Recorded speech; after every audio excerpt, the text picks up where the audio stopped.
ओम श्री लक्ष्मी नारायण जी नमः। सुख सागर 7वां स्कंद 6ठा अध्याय। प्रहलाद का पाठशाला के बालकों को ज्ञान सिखलाना। प्रहलाद ने सब बालकों को अपने निकट बैठाकर कहा कि सुनो मित्रों, अभी तक बालपन होने से तुमको काम क्रोध लोभ मोह नहीं व्यापा और तुम्हारा मन संसारी माया जाल में नहीं फंसा।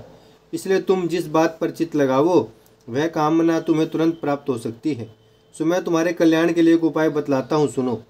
अभी से अपना मन परमेश्वर के ध्यान में लगाओ और इस बात का विश्वास मानो कि मनुष्य संसारी तृष्णा रखने और स्त्री पुत्र व धन का मोह करने से सदा दुखी रहकर जन्म व मरण से नहीं छूटता और इसी कारण हरिचरणों में प्रेम नहीं होता।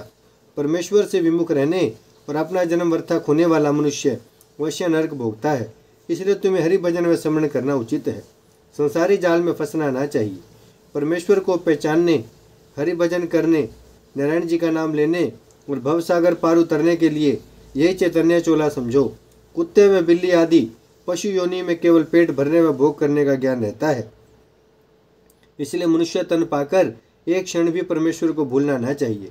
तुम लोग यह बात अच्छी तरह जानते रहो कि किसी देवता का जप व पूजा परमेश्वर के तप व स्मरण के समान नहीं होती। देवता लोग जप व पूजन करने से प्रसन्न होने पर भी छोड़ देते हैं, पर नारायण जी अपने भक्तों पर चूक होने से भी क्रोध नहीं करते। उन्हें सब जगह वर्तमान जानकर कहीं ढूंढने के लिए जाना ना चाहिए। जिसमें प्रेम पूर्वक उनका ध्यान करो उसी समय वे प्रकट होकर रक्षा करते हैं। सो तुम लोग अपने इंद्रियों और मन को वश में करके क्रोध व तृष्णा को छोड़कर स्वतः गुण से सब जीवों पर दया रखो। मनसा वाचा कर्मणा हरि चरणों में ध्यान लगाकर परमेश्वर के नाम का स्मरण करो, तब तुमको बड़ा सुख मिलेगा। कदाचित तुम लोग मेरे कहने का विश्वास न मानकर ऐसा कहो कि यह हमारे साथ का बालक होकर हमें ज्ञान सिखलाता है, इसने ज्ञान कहाँ से पाया। सो मैं अपने मन से यह ज्ञान तुमको नहीं बतलाता, नारद मुनि के वचन के अनुसार कहता हूँ। यह बात सुनकर लड़कों ने कहा, हे प्रहलाद, अभी हम लोग बालक हैं, वृद्धापन में परमेश्वर का भजन व स्मरण कर लेंगे। तब प्रहलाद बोले, सुनो, इंद्रियों को सब योनि में सुख मिलता है और परमेश्वर का भजन दूसरे तन में नहीं हो सकता। जो तुम यह समझते हो कि इस जन्म में संसारी सुख भोग कर लें फिर मनुष्य तन पाकर हरि भजन करेंगे, सो मनुष्य चोला बारंबार मिलना तो दुर्लभ है। दुख व सुख पूर्व जन्मों के संस्कार से मिलता है। संसारी सुख थोड़े दिन रहता है और हरि भजन करने से महाप्रलय तक अनेक प्रकार के आनंद प्राप्त होते हैं। जिस तरह आंधी वृक्षों और पत्तों को उड़ा ले जाती है, उसी तरह तुम्हारे दादा और परदादा आदि पुरुषों को काल रूपी आंधी मारकर उड़ा ले गई। एक दिन तुम्हारी भी वही दशा होगी। जो माया रूपी जाल में फंस गया वह उससे निकल नहीं सकता। तुम लोग भी सब स्त्री व पुत्र के मुंह में फंस जाओगे। तब परमेश्वर का भजन तुमसे नहीं होगा। जिस तरह गाय भैंस आदि पशु वन में घास चरने के लालच में कुएं खंदक में गिरकर चोट खाते हैं, उसी तरह मनुष्य माया रूपी अंधकूप में गिरने से दुख पाता है। जो कोई संसारी मोह छोड़कर हरि चरणों में प्रेम लगावे वह माया रूपी अंधकूप से बाहर निकल सकता है। संसारी सुख को कांच के समान और हरि भजन में भक्ति को पारस पत्थर के समान समझना चाहिए। यह बात सुनकर लड़कों ने प्रहलाद से पूछा कि तुम्हें नारद जी कहाँ मिले थे, सो बतलाओ। ओम श्री लक्ष्मी नारायण जी नमः। 7वां अध्याय। प्रहलाद का उपदेश लड़कों को मानना। नारद जी बोले, हे युधिष्ठिर, उन बालकों की बात सुनकर प्रहलाद ने कहा कि जब हमारे चाचा हिरण्याक्ष को वारा जी ने मार डाला और मेरा पिता हिरण्यकश्यप तप करने के लिए मंदराचल पर्वत पर चला गया, तब इंद्र ने अवसर पाकर ममुची आदि दैत्यों को युद्ध में मारकर भगा दिया और दैत्यों की स्त्रियों को पकड़कर देवलोक में ले चला। जब रास्ते में नारद जी से भेंट हुई तब उन्होंने इंद्र से कहा कि तुम इन स्त्रियों को क्यों लिए जाते हो। इंद्र बोले, मैं हे मुनिनाथ, दैत्यों ने भी हमारा राज्य छीनकर हमें अति दुख दिया है, इसी वास्ते हम भी अपना बदला उनसे लेते हैं। यह वचन सुनकर नारद मुनि बोले, हे इंद्र, इन स्त्रियों में हिरण्यकश्यप की स्त्री को जिसके गर्भ में प्रहलाद है तू छोड़ दे। प्रहलाद हरिभक्त होकर देवताओं की सहायता करेगा। तब इंद्र ने मेरी माता को नारद मुनि को सौंप दिया और मुझे गर्भ में हरिभक्त सुनकर उनकी परिक्रमा करके इंद्र लोक को चला गया। नारद जी ने मेरी माता को ब्राह्मणों और ऋषिवरों के स्थान पर, जहाँ वही लोग तप व स्मरण करते थे, लाकर रखा। ऋषिवर लोग भोजन व वस्त्र देकर उनकी रक्षा करते थे। जब कभी मेरी माता अपने स्वामी व परिवार को याद करके रोती थी तब नारद आदि ऋषिवरों से ज्ञान का उपदेश करते और समझाकर कहते थे कि हे कयाधु, तू चिंता मत कर। संसार में कभी दुख होता है, कभी सुख। तू संतोष रख। कुछ दिनों में तेरा पति हिरण्यकश्यप मंदराचल से आकर तीनों लोकों का राज्य करेगा और तू रानी होगी।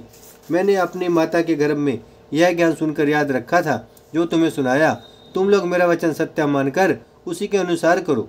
नारद जी ने ज्ञान का उपदेश करते समय यह भी कहा था कि इस स्त्री को यह ज्ञान प्राप्त न होगा जो बालक इसके गर्भ में है वह याद रखेगा। सो मैं वही ज्ञान कहता हूँ, सुनो।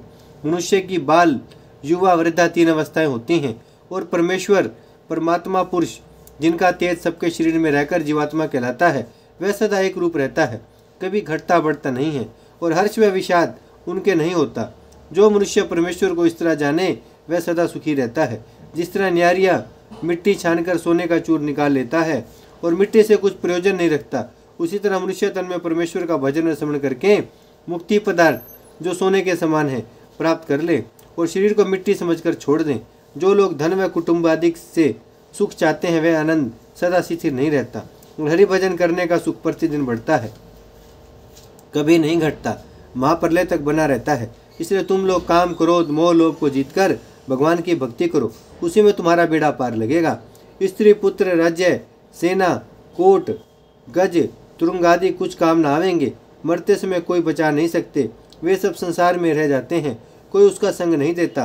कोट आदि गिराने से भी जल्दी नहीं गिरते, और यह शरीर एक क्षण में नष्ट हो जाता है, मरने के उपरांत किसी काम नहीं आता।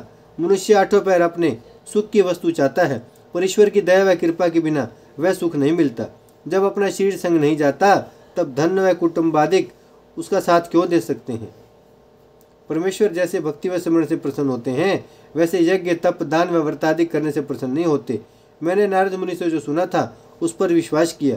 तीनों लोकों के राजा हिरण्यकश्यप ने मेरे प्राण लेने के लिए अनेक उपाय किए, उसी ज्ञान के प्रताप से उसका कुछ बल नहीं चला।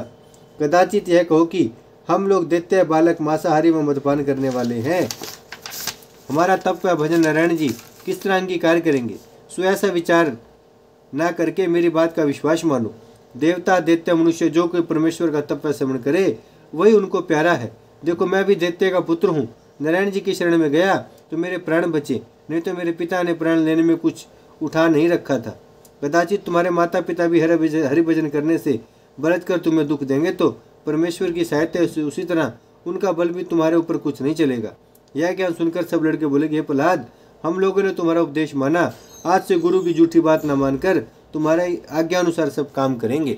ओम श्री लक्ष्मी नारायण जी नमः। भजमन नारायण नारायण नारायण, श्रीमन नारायण नारायण नारायण, लक्ष्मी नारायण नारायण नारायण, सत्य नारायण नारायण नारायण, भजमन नारायण, श्रीमन नारायण, लक्ष्मी नारायण, सत्य नारायण, भजमन नारायण नारायण नारायण।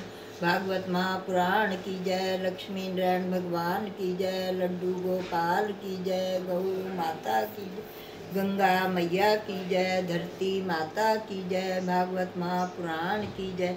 हर हर